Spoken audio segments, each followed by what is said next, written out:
So if you've seen Spider-Man Homecoming, undoubtedly one of the most shocking things in the movie, and no, not the fact that Sony finally made a good Spider-Man movie in over a decade, I'm talking about the ending of the movie with Aunt May, where of course she does learn the identity of Spider-Man as Peter Parker unmasks himself and she catches him doing it, and the last line of the movie is literally, "What the F," before the credits hit.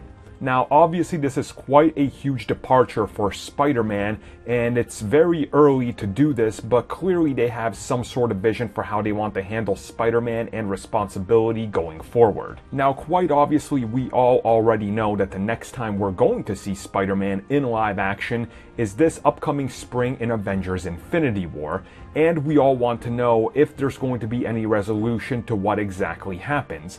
And recently we did find out from Kevin Feige that this is not the case.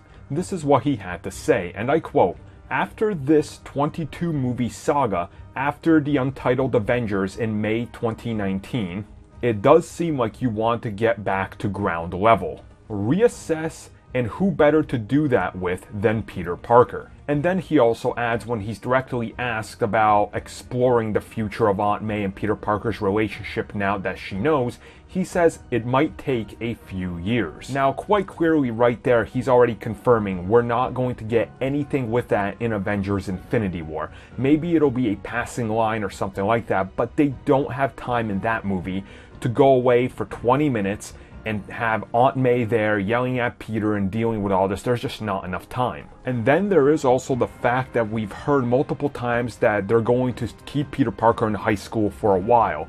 So could Spider-Man Homecoming 2, or Spider-Man 2 as I'm just going to call it, actually be a prequel to Avengers Infinity War? I mean, it's very possible because of the way they're just dealing with things. I mean, you look at the synopsis for Ant-Man and the Wasp, that's a prequel. You know, some of the other movies coming out after are also prequels, like for instance Captain Marvel. So they're definitely not adhered to moving, you know, with the times now, and they're able to take a step back. So I guess we'll find out as the time goes, but I'm really interested to see how they handle this going forward, because it's such an interesting relationship building aspect of Peter Parker and Aunt May. You guys let me know how you think they're going to handle this, and are you excited that you have to wait, you know, a little bit longer, or are you pissed?